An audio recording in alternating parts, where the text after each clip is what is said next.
बिहार के मुजफ्फरपुर के रहने वाले संतोष पासवान फरीदाबाद की एक फैक्ट्री में ओम इंटरनेशनल प्राइवेट लिमिटेड में लगभग 15 सालों से काम कर रहे थे। परिवार का कहना है कि संतोष पासवान लगभग 15 सालों से फरीदाबाद की फैक्ट्री ओम इंटरनेशनल प्राइवेट लिमिटेड में काम करते थे। 25 अप्रैल को संतोष पासवान को वर्किंग टाइमिंग में करंट लग गया।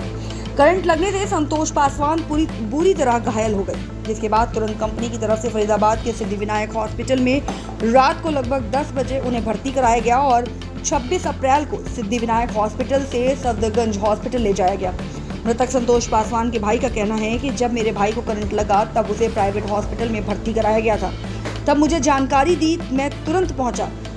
उसके बाद सफदरगंज हॉस्पिटल में रेफर कर दिया गया, जहां उनके इलाज के दौरान मौत हो गई। आनंद फानन में कंपनी के 2 स्टाफ द्वारा मुझे यह आश्वासन दिया गया कि आप इनको एम्बुलेंस की मदद से अपने गांव ले जाइए। उस समय मुझे कुछ समझ नहीं आया और मुझे बिना पोस्टमार्टम कराए डेड बॉडी को बाहर ले जाना पड़ा। राष्ट्रीय लोक जनशक्ति पार्टी के इकाई जनशक्ति मजदूर सभा के राष्ट्रीय अध्यक्ष सुभाष बिहारी तभी से परिवार को न्याय दिलाने में लगे हुए हैं। उन्हें प्रधानमंत्री, गृह मंत्री, मुख्यमंत्री सभी जगह ज्ञापन दिए, लेकिन अभी तक कार्रवाई अमल में नहीं ली गई। जिसके बाद आज फिर उन्होंने मीडिया से रूबरू होकर परिवार की बढ़ती मुश्किलें और किसी तरह से सहायता न मिलने की बात कही। और क्या कुछ कहा, आइए सुनाते हैं इस खास रिपोर्ट में। आज का ये प्रेस वार्ता इस उद्देश्य से बुलाया गया है कि आप लोग को शायद पहले भी मालूम हो कि 25 अप्रैल को फरीदाबाद हरियाणा में एक घटना घटी थी, जो एक फैक्ट्री में कार्य करते हुए संतोष पासवान नामक व्यक्ति का करंट लगने से मौत हो गई। आनंद फानन में फैक्ट्री के मालिकों द्वारा, मैनेजरों द्वारा और जिस अस्पताल में उसको उपचार के लिए ले गया था, वह नर्सिंग होम के मिलीभगत से जो उपचार उसका होना चाहिए था, वो उपचार उसको नहीं मिला समय पर, और डॉक्टरों के द्वारा और फैक्ट्री मालिक के द्वारा लापरवाही के कारण उसकी मौत हो गई। जिस विषय को लेकर के हम लोग फैक्ट्री मालिक से संपर्क करने का बहुत प्रयास किया, लेकिन फैक्ट्री मालिक किसी भी हाल में संवाद करने से बच रहे थे।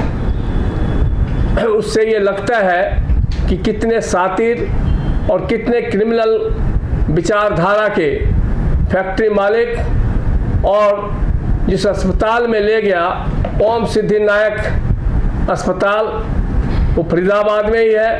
ओम इंटरनेशनल प्राइवेट लिमिटेड के नाम से वह फैक्ट्री नांगला नहर पर यह फैक्ट्री है।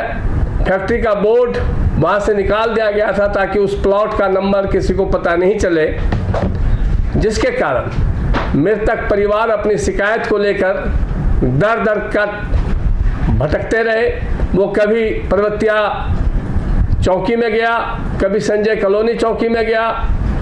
हार कर 2 दिन के बाद फिर उन्होंने सीपी महोदय को शिकायत लगाई थी, जिस शिकायत के बाद भी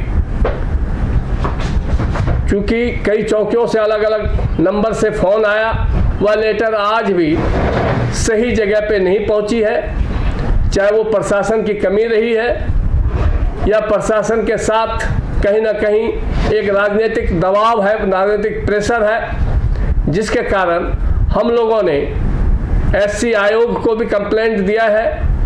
महिला के साथ यह जातियाँ हो रही है, इसलिए महिला आयोग को भी यह शिकायत हम लोगों ने दिया है। साथ ही मानव आयोग को भी यह शिकायत हम लोगों ने किया है। गृह मंत्रालय, प्रधानमंत्री कार्यालय और मुख्यमंत्री हरियाणा को भी हम लोगों ने यह शिकायत की कॉपी दी है। वह कॉपी मृतक परिवार की पत्नी पुनीता देवी, जो मृतक संतोष पासवान की पत्नी है, उनके द्वारा भी दी गई है। और चूंकि उन्होंने हमारे राष्ट्रीय लोक जनशक्ति पार्टी जनशक्ति मजदूर इकाई को भी लिखित और मौखिक शिकायत किया है, जिसके कारण हम लोगों ने भी अपने लेटर पैड पर सभी प्रशासनिक लोगों को और विभागीय लोगों को शिकायत भेजा है। शिकायत बेहतर हो और इसमें जो फैक्ट्री मालिक बड़े भाई उनके विजय जैन, फैक्ट्री में जो वहाँ बैठते हैं सत्येंद्र जैन, और फैक्ट्री में एक गुंडा किस्म का, अपराधी किस्म का जो मैनेजर के रूप में वहाँ कार्य कर रहे हैं सुशांत सिंह, उन सभी के खिलाफ हम लोगों का मांग है कि मुकदमा दर्ज हो और जो ओम सिद्धि विनायक अस्पताल है जिन्होंने इस घटना की सूचना पुलिस को नहीं दिया और इलाज में लापरवाही की, अपने पैसा बनाने के मंशा से उस मरीज को रोके रखा 24 घंटे। शायद अगर उसको सही समय पर सही उपचार होता तो शायद संतोष पासवान की मौत नहीं होती। सफदरजंग अस्पताल में भी राजनीतिक अप्रोच के माध्यम से उसे भेजा गया और सफदरजंग में भी जिस डॉक्टरों के द्वारा उसकी भर्ती की गई, उसका उपचार किया गया, उनके द्वारा भी पोस्टमार्टम या पुलिस को सूचना नहीं दी गई। हर जगह लापरवाही कहीं ना कहीं बरती गई है और हम लोगों की मांग है कि शिकायत में जितने भी लोग लिप्त हैं उन सभी के खिलाफ मुकदमा दर्ज हो और सही जांच हो। साथ ही हमारे एक जिला अध्यक्ष पलवल के जो एससी परिवार से है उसको एससी आयोग से सुरक्षा कर्मचारी मिला हुआ है पप्पू महावर, जिसके खिलाफ उनके 3 घंटे के लिए वो सुरक्षा कर्मचारी आया था, जिसने साजिश के तहत मिलकर और पप्पू महावर के ही खिलाफ गलत एफआईआर करवाया है। पुलिस उसकी जांच कर नहीं रही है और पप्पू महावर जहां न्याय मांगने के लिए दर दर का ठोकर खा रहा है, वहीं उसको गलत एफआईआर करके और उसकी जांच बगैर किए, उसकी बयान बगैर लिए जो एफआईआर की गई है यह बहुत गलत है और उसमें भी जांच हो करके उस एफआईआर को कैंसिल करे और उस दोषी लोगों के ऊपर एफआईआर हो। वहीं पलवल में एक दलित परिवार की जाटव समाज के लोगों की कुछ जमीन पलवल में होता है, जहां दबंग परिवार एक समुदाय के लोगों के द्वारा उस जमीन पर जबरन कब्जा किया जाता है और जब यह परिवार दलित परिवार शिकायत लेकर के वहां पहुंचता है तो पलवल पुलिस इनके साथ इनको धिक्कार कर गाली गलौज कर थाने से भगा दिया जाता है। वह परिवार भी न्याय के लिए दर दर का ठोकर खा रहा है। हमारी मांग है कि आज समाज में और देश में जो गरीबों के साथ, वंचितों के साथ, दलितों के साथ अन्याय हो रहा है, इस पर उचित कार्रवाई हो और दोषी के खिलाफ सख्त से सख्त कठोर कार्रवाई करने का कृपा करें। अन्यथा हमारी राष्ट्रीय लोक जनशक्ति पार्टी की इकाई जनशक्ति मजदूर सभा खामोश नहीं बैठेगी। इनको न्याय दिलाने के लिए हम लोग पूर्ण रूप से संघर्ष करेंगे और यह मांग करते हैं, प्रशासन से मांग करते हैं कि न्याय आपके द्वारा, न्याय संगत के द्वारा मिलेगा इस परिवार को। इसलिए इस पे गंभीरतापूर्वक विचार करते हुए और उचित जांच कर न्याय दिलाने का कृपा करें। सुभाष जी, लेकिन आप दूसरी बार जब गए थे तो मालिक ने 51,000 रुपये के देने की बात की थी। आपने जब चर्चा की थी तो कितना पैसा दिया उन्होंने अभी तक? मालिक के द्वारा जब संतोष पासवान की यहाँ मौत हो गई, उनकी पत्नी को मालिक ने हमेशा से चीटर किया है। मालिक निश्चित रूप से साजिश कर्ता के रूप में उसका विचार और उसका हाव भाव दिखता है। मरने के बाद जिस एम्बुलेंस से भेजा गया वह एम्बुलेंस मालिक के द्वारा ही किराए पे जाने के लिए तय किया गया था और यह तय था कि एम्बुलेंस का पैसा हम ऑनलाइन उसको पे करेंगे। लेकिन मृतक परिवार को अंतिम संस्कार करने के लिए जो 20,000 रुपया दिया गया था नगद, उस पैसे में से ही उस एम्बुलेंस के पैसे 17,000 रुपया दिला दिया गया। 3,000 रुपया मृतक परिवार के पास बचा था, जिसके बाद मालिक को मैंने बताया और वो सत्य पाया गया और वह सुशांत सिंह मैनेजर के द्वारा कराया गया था। सुशांत सिंह को आगे करके मालिक साजिश करता है, गुंडे के रूप में सुशांत सिंह को वहाँ मैनेजर के रूप में रखा है। सत्येंद्र सिंह बहुत ही गंभीर आपराधिक किस्म का आदमी है। वह बात करने के लिए राजी नहीं होता और यह सारी जो उसकी गतिविधि है, मुझे लगता है कि उसको कहीं ना कहीं राजनीतिक संरक्षण मिल रहा है। राजनीतिक संरक्षण के कारण वो मानवता और इंसानियत को बिल्कुल तार तार कर देने वाला व्यक्ति है। उसने 51,000 रुपया का जो बात रखा था कि हम देंगे इस परिवार को, अभी जो परिवार आया था उसकी श्राद्ध नहीं हुई थी, श्राद्ध कर्म करने के लिए वो जाए, उसके बाद फिर हम लोग संवाद करके बैठ करके चर्चा करेंगे। लेकिन उसके बाद दूसरे दिन उसी व्यक्ति के द्वारा किया गया कि मैं 51,000 दूंगा और दूसरे दिन मना कर दिया गया। हमारे बहुत आग्रह करने पर तब उसने 20,000 रुपया उसके अकाउंट्स में लगाया है और उसी में से उसको एम्बुलेंस को दिलवा दिया। नहीं, 20,000 रुपया जो अभी लगाया है वो एम्बुलेंस के बाद वाली की घटना है। जो 20,000 पहले दिया था उसमें से एम्बुलेंस को 17,000 रुपया दिला दिया। जो पैसे आए हैं वो ऑनलाइन आए हैं, उसमें कहीं कोई दुविधा नहीं है। आप क्या मांग कर रहे हैं? परिवार क्या चाहता है? परिवार का क्या कहना है? हमारी मांग है कि सबसे पहले उस परिवार के प्रति आपकी सहानुभूति होनी चाहिए और उस परिवार के प्रति आप दया नहीं कर रहे हैं, आपकी लापरवाही रही है।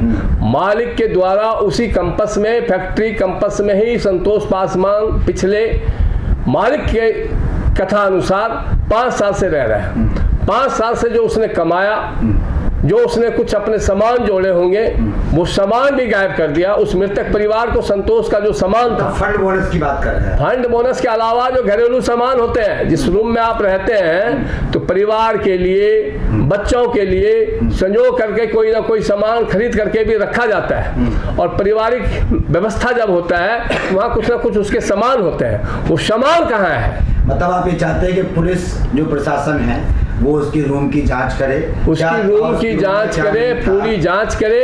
और यह फैक्ट्री मालिक का, जहां मैंने जानकारी किया है कि ये पहले से भी इनके फैक्ट्री में पहले भी ऐसे 2-3 हादसे हो चुके हैं। अच्छा। और सभी जगह इन्होंने इंसान की वैल्यू जानवर से भी कम लगाया और 10-20 हजार रुपया दे करके और पल्ला झाड़ने का काम किया।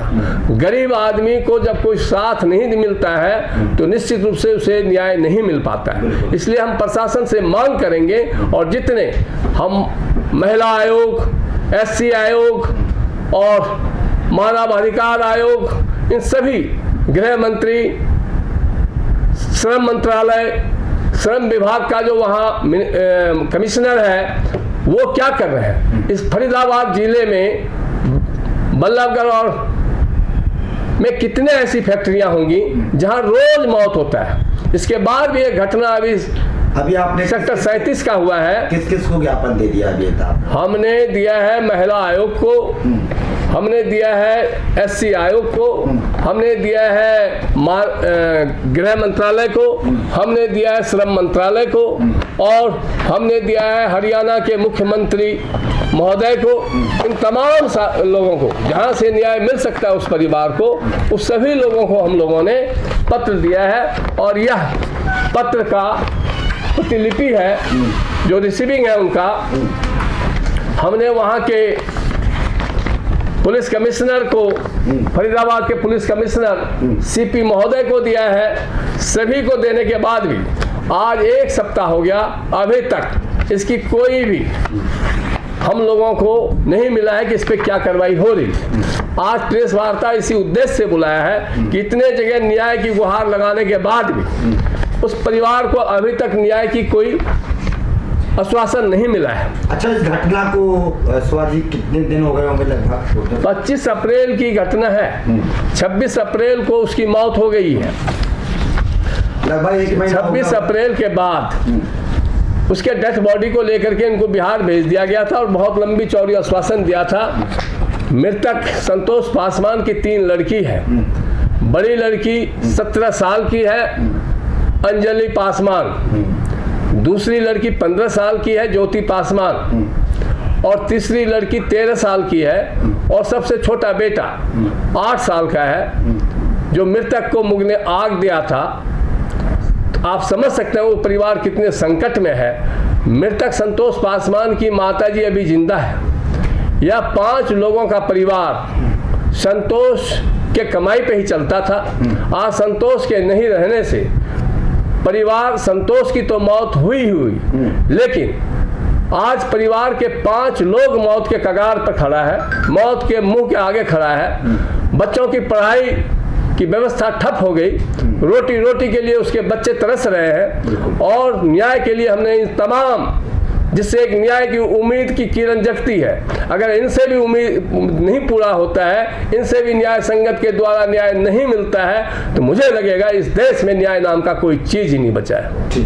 आज कानून को बिल्कुल ठिंगा दिखाने का कार्य देश में और समाज में हो रहा है। आपने देखा होगा कि एक जेसीबी ड्राइवर, डंपर ड्राइवर से कोई गलती हो जाती है, उस गलती से न्याय संगत में बहुत सारे व्यवस्थाएं हैं जिससे उसको दंडित किया जा सकता है, लेकिन